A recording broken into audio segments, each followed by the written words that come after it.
Hi, everyone. Welcome to Mini Scroll, the daily internet culture podcast bringing you the biggest stories from social media, the creator economy, and the digital space every Monday through Thursday, and sometimes Fridays. I'm your host, Lauren Meisner, the founder of the youth digital media brand, Centennial World. Welcome back to Mini Scroll, everyone. If it looks like I have just been rained on, that's because I have been. It's torrentially downpouring here in Sydney. It is our winter now in Australia in the southern hemisphere. And when I was walking from my car to the office, I got rained on. So here we are. All right, let's get into the stories for today. The first story that I have for you guys is that Hailey Bieber is winning the internet back after her satirical take on her Vogue interview. Hailey Bieber is on the cover of Vogue, and to support the cover, she did a What's in My Purse series on social media with Vogue, and it was essentially like a satirical take on the rumors online about her, and it was actually really funny. My favorite part was she pulled out like 10 iPhones from this purse, and she was like, "This is my phone. These are a couple more that I keep on me, and I really just use them for a lot of the simple stuff like surfing anonymously, commenting, stalking, viewing girls' pages, making multiple accounts, I think this series was the best way to respond to the shitstorm that has been swirling around her for the last, several years, but especially the last few months with that like quote unquote like 7-part TikTok series that came out. Reminder, I was one of the first to cover this series and in like its entirety to cover it from like where it originated from, which was YouTube, because I'm a YouTube girly first and foremost, okay? That's how you know if someone's chronically online. Do they spend time on YouTube? Do they spend time on Reddit? All of those other platforms. Anyways, so yes, it originated on YouTube. It was a YouTube video that somebody chopped up and posted into a quote unquote 7-part series on TikTok, and it absolutely exploded. The narrative just ran away from her. It was about how like she had stalked Selena Gomez and Justin Bieber's life for like years and then finally basically got Justin Bieber. It was very sensationalized. And I'm not even really a Hailey Bieber fan. Like I'm quite neutral on her. But the way that the internet treats her is so unfair and honestly really disgusting. So I really like that she kind of took her power back a little bit in this satirical way, and it's working. Like it's turning a lot of people's opinion on her. I've seen so many comments from people who are like, okay, this interview turned me back onto you. And isn't that kind of the point of like vanity press? And that's what Vogue is, right? I'm not saying that Vogue isn't good journalism. I think sometimes it can be, but she's not sitting down for like a Barbara Walters, let's like talk about some really big controversy. I need to kind of set the record straight situation, right? Like this was a vanity press piece, and I think they did it so well. Like this is what vanity press pieces are all about, is addressing, I guess, like the subtle controversies or some of the narrative around that celebrity and helping them flip it. And I mean, this was the best way they could have done it, this like satirical take on the internet rumors about her. It was very smart of Vogue. I love how she went along with it. And yeah, it was a great concept. But of course, we couldn't talk about Hailey Bieber on the cover of Vogue without talking about Justin Bieber and his caption. So there was some drama with Hailey's Vogue cover, and it was, of course, started by Justin, her husband. He posted about her cover on his Instagram, and in the caption, he wrote this. Yo, this reminds me of when Hailey and I got into a huge fight. I told Hales that she would never be on the cover of Vogue. Yikes, I know, so mean. For some reason, because I felt so disrespected, I thought I gotta get even. I think as we mature, we realize that we're not helping anything by getting even. We're honestly just prolonging what we really want, which is intimacy and connection. So baby, you already know, but forgive me for saying you wouldn't get a cover because I was clearly, sadly mistaken. Justin! Oh my God. Okay, first of all, everybody's pointing out that he said sadly mistaken. He obviously meant sorely mistaken, but he wrote sadly mistaken. That was an unfortunate grammatical / like typo error. But okay, I know that Justin has been going through a hard time. I know it's very obvious he is struggling right now. That's why I don't really cover things related to him. There's so much news about him all the time, especially related to like what's happening on TikTok and social media rumors and stuff. But I have chosen not to cover the stuff around him because it's very clear that he's like going through something. And I do have a lot of empathy for that. But He is Hailey's number one hater, and he ruins so many of her big, big, big moments. Whether he's showing up to like her huge launch events, literally dressed like he just rolled out of bed. He looks so cranky. He ends up not showing up for her. He writes captions like this, airing out their dirty laundry, revealing the not so perfect image of their marriage behind the scenes. I cannot imagine how embarrassed she must have been about that caption. Like, this was such a huge moment. The internet was finally speaking positively about her again for the first time in like a really long time.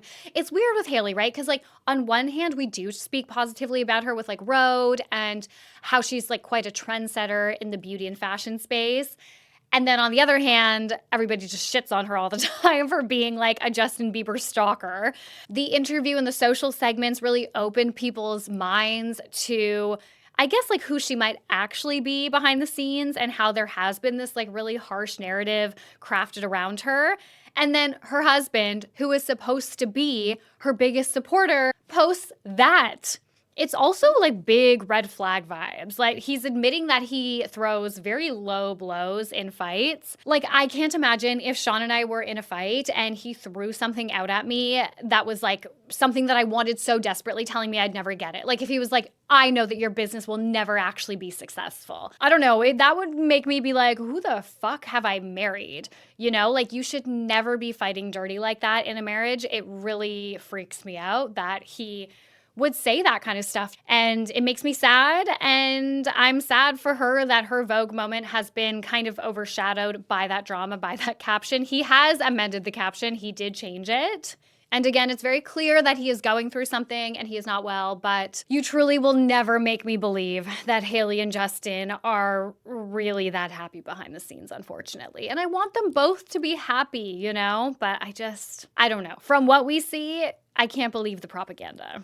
Okay, the next story that I have for you guys is I'm going to break down the Duolingo AI social media going off TikTok drama. I'm so sorry that I keep covering AI, but it's such a big part of internet culture now.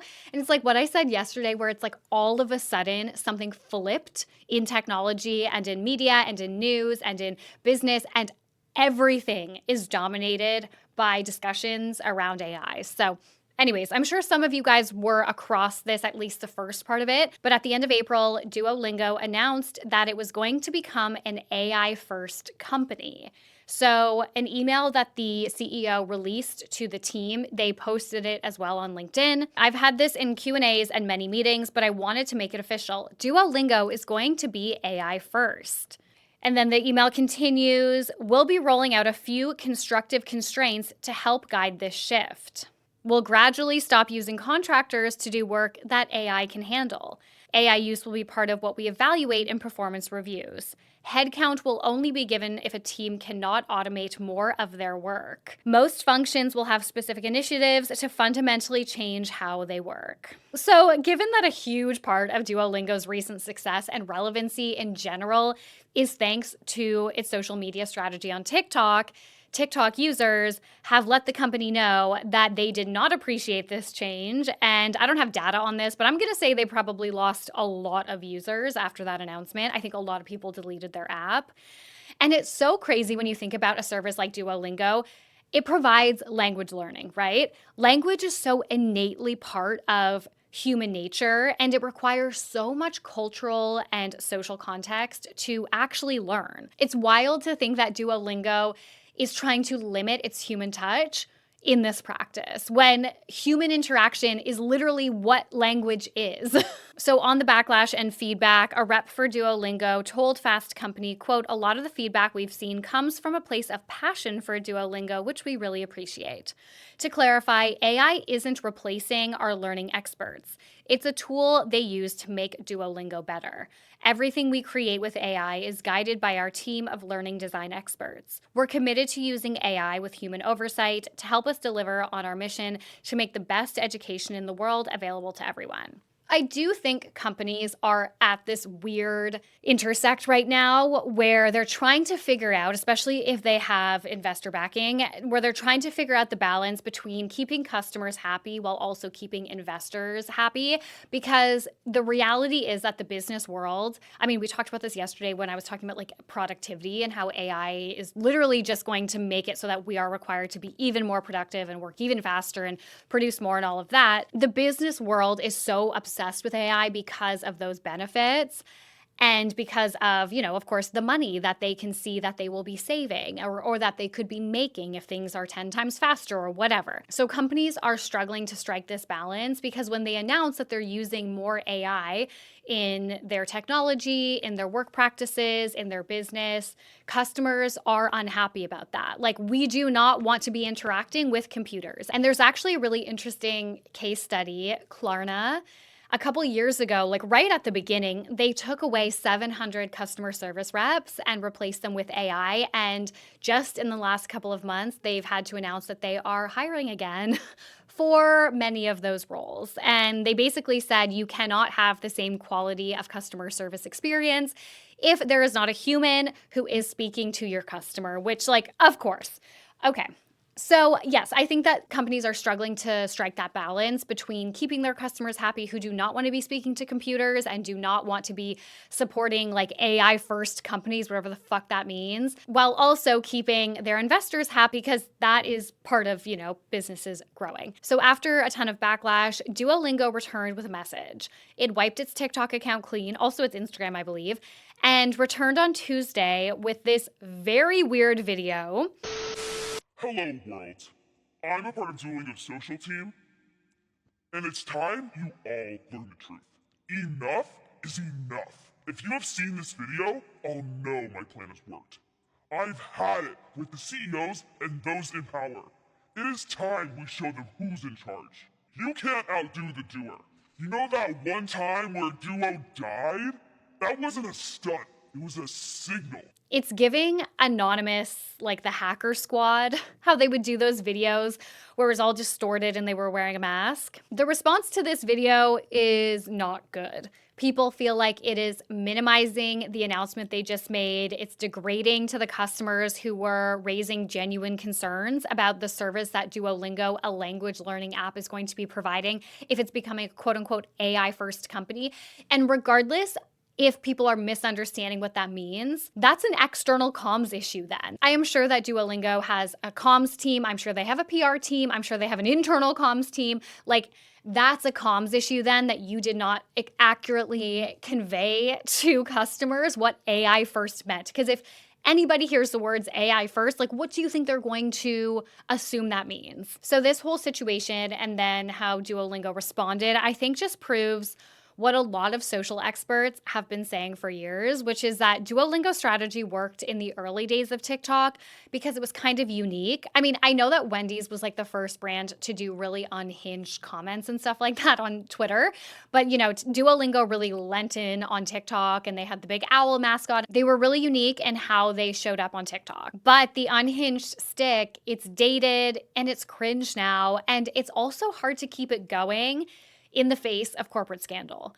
There have been a lot of scandals that Duolingo has had over the last couple of years, partly because they are so visible because of the success of their social channels, of course, and because of this presence that they've cultivated, this kind of personality that they've cultivated online, this brand personality. Like, they struggle to figure out, I think, how to address scandals and situations, like serious topics, on social media because it doesn't fit into the narrative or like the brand personality that they've cultivated. So then we just end up with what we got on Tuesday. Joe Berkowitz for Fast Company writes, now the Duolingo social team is trying to have it both ways, taking an ironic, postmodern approach to address a serious issue instead of breezing past it. Without the company confronting the controversy elsewhere, though, the subtext of every cute social post is that the customers unhappy with Duolingo's AI direction are not worth taking seriously. We can't just move on and pretend everything's fine, the mask-wearing Duolingo employee says at one point in the new video. He's flicking at the idea of taking accountability for the AI fallout, but in the video, it's meant to be a rejoinder from the Duolingo social team to the faceless entities above who've made them look bad.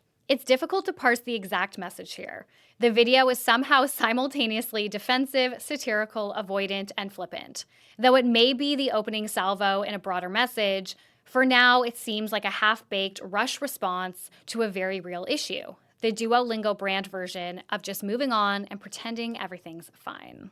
And Duolingo is really trapped in, that cycle of being desperate for virality, because I'm sure that the goalposts have kept moving and moving and moving as the brand found more and more success online.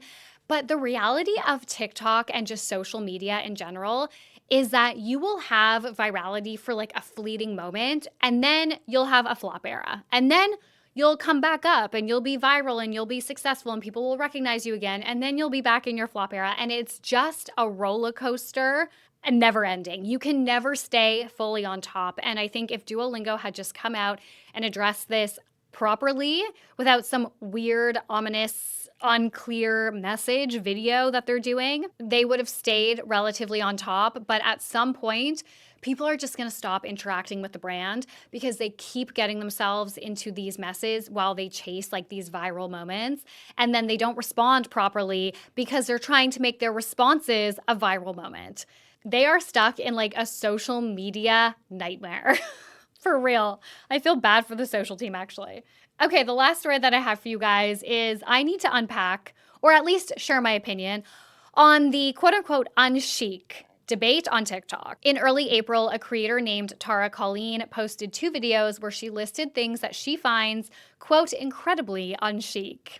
Even though this was posted over a month ago, her first video has blown up over the past couple of days, and there is now so much discussion online about the concept of what's chic, what's not, and in general, just young people's obsession with seeming chic. But this is definitely not just an Australian epidemic right now. This is a problem or like an obsession among young white women online across the board. And it's been really interesting to watch because for me, growing up in the 90s, the 2000s, I knew the concept of chic as reserved for people that expressed themselves in really unique and individual ways.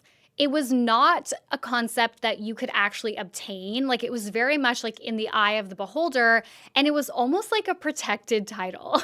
Like, you could not just strive to be chic. Like, someone had to label you as chic, and it was all about your aura, your attitude. It was a quality that you possessed because of how you lived your life in such an incredibly authentic way. So any aesthetic, any person could be chic. Like, it wasn't just some, like elegant, wealthy, skinny white person that was chic. And so because of that, I just, what it reminds me of? Okay, I talked about this like last year, so I don't know how many of you guys will remember this, but I talked about how growing up, I don't know about you guys, but there was not this belief that the average person would own designer bags or designer clothes. And it reminds me of this whole chic situation because growing up in the 90s, 2000s, like there was not an expectation that you could actually attain chicness. So people didn't like strive to be chic, because that was like I said, almost like a protected title that was reserved for somebody to call you that. And it was based on so many different factors and largely just you being like authentically yourself and having confidence and this, this aura that like the je ne sais quoi that you just could not put your finger on. In that way, like the concept of chic didn't really exist to begin with because it was not something you could necessarily pinpoint. But now it's become this term that is weaponized by white women. As my friend Crystal Andrews so poignantly put in our text exchange this morning, to quote, craft superiority tiers in their own in-group. And I think social media and, of course, capitalism, I mean, everything goes hand in hand with capitalism, but, have latched on to this kind of like hierarchical war that's going on right now in this infighting with like white women who like basically are trying to out-chic each other. And it's aiding in pushing this forward. Because now it's being sold back to us. So we're chic if we wear like dainty gold jewelry, neutral business casual clothing. We furnish our homes with minimalist design. There's like a specific aesthetic now to quote unquote chic, whereas before chic was like a feeling, it was an aura, it was a vibe, It was not something you could buy. And conformity and uniform those are like the antithesis of chic. But somehow it's become the modern definition of like what a chic girl looks like is wearing, the clean girl makeup, the slicked back bun, the neutral business casual blazers and clothing, dainty gold jewelry, glossy lips. Like, you guys know. You guys understand what I'm saying. And it's so interesting because it's completely flipped. Like, it's the complete opposite, I think, of what chic used to truly mean. But I also think something that is missing from this conversation is how the concept of chic is just another example of how the internet and culture in general are leaning more conservative, and we're buying into it without necessarily realizing. The concept of chic, I mean, as I've already mentioned, is being used interchangeably to describe like a very specific uniform aesthetic and personality. It's neutral, it's boring, it's watered down. And it's telling women, if you want to achieve this sought after label of being chic, you have to conform. Don't stand out, be muted, don't strive, don't be loud or assertive, be demure, be gentle, be tonal, be neutral. And that's not even scratching the surface of how this whole debate of like what's chic, what's not is so rooted in, classism, racism, elitism, all of the isms, okay? But truly, the most chic thing that a person could do is to just say nothing at all. Don't even be on TikTok. That is the most chic thing that a person could do. So to all of the young women who are obsessed with being chic and making content around being that girl, it girl, chic girl, whatever, this like epidemic that we see of just young people being desperate to be chic. Like, what happened to wanting to be cool? I don't know. Like, when I was young, when I was in my 20s, like I never thought about being chic a day in my life because I was just trying to have fun and party and figure out my life. I think this is possibly just another example of this like generational divide. And the longer we kind of sit in internet culture and it like seeps into everything about regular culture, I'm not so convinced on the generational wars or the generational divides that I think we saw earlier on in like internet culture. But I do think this is a strong example. I know there's always conversations around like Gen Z and how they're really different than other generations because they've had phones forever. So, they don't, like club culture is dead, for example, right? So people aren't partying as much. Obviously, nobody has any money. But regardless, like everything's so expensive. No one has any money. And like they're not going to go and get messy because people are going to film it and put it on TikTok. Like that's a very real fear. And I genuinely have a lot of empathy for that. But I do feel like this is another very strong kind of generational thing where we're seeing a lot of young women get really wrapped up into this. I think a huge part of it is now any generation that comes up has had cell phones and social media from the time they're like born, basically. And so you're watching these influencers and you're trying to like emulate their lives, right? And it's more accessible than ever to emulate those lives because we have things. I mean, when I was growing up, like I'm sure there was fast fashion, but like e-commerce, for example, was really not a thing. So like if you saw some chic ass shirt that you wanted to wear that your favorite influencer was wearing, like you couldn't just like buy that, you had to like go to a store. So it's really different. I think the democratization of shopping, the rise of fast beauty, fast fashion, fast consumerism in general, the influence of social media and how everything is obviously a highlight reel. Like I think young people grow up and they see influencers and creators living certain lifestyles and they feel like that should be them and it's so accessible to like kind of rip that off in a way, right? Like not in an authentic way, but you can try. And a lot of the kind of like chic things that are like part of the aesthetic and popular are things that just like naturally happen as you get older. Like, you probably start experimenting less with makeup. So you're wearing less makeup. You don't have time to do your hair every day. So you're slicking it back. These are things that like women who are in their 30s are doing or were doing, I guess, because of necessity or just because of getting to certain ages. And now we see a lot of young people emulating that. But the problem is, and everybody's the same. We're all just the same. So I am petitioning to bring back young people wanting to be fun, be cool, be hot, be interesting, be smart. We need to stop being obsessed with being chic because everybody is just looking the same. It's like the least chic thing that I think we've all ever seen. Anyways, guys, that's it for Mini Scroll today. Thank you so much for listening. I love you guys. Please remember to rate, review, and subscribe. Please subscribe to us on YouTube and also star rate us on Spotify. And I will talk to you tomorrow for a Friday Mini Scroll. Bye.